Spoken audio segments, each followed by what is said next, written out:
Hola, soy Hugo, un alumno de tercero de la ESO, de IES Illa San Simón, y vengo a hablar sobre la trilogía de El Corredor del Laberinto.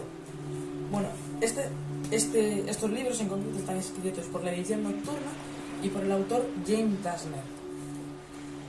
Básicamente, resumiendo la historia muy brevemente, un chico que no se acuerda de nada sobre su vida ni nada, llega a un descampado que está rodeado por muros, pero muy grandes, de más de 100 metros. Y hay como 100 personas que están en su misma situación.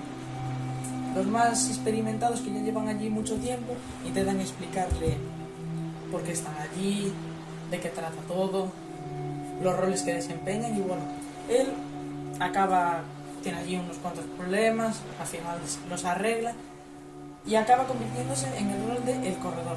Los corredores salen por las noches a las murallas, que en realidad se abren y son un laberinto inmenso, y ellos van a explorar para intentar encontrar una salida, pero tienen que tener mucho cuidado debido a que están estos bichos.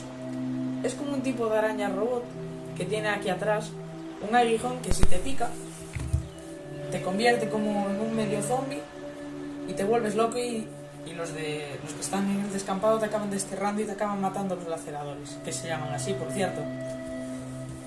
Bueno, los 3 libros, este trata más bien sobre acción-aventura.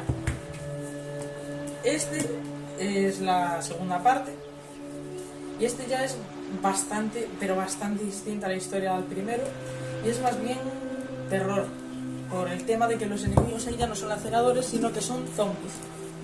Y bueno, este es el último libro, que finalmente descubren la cura, que no voy a contar nada más.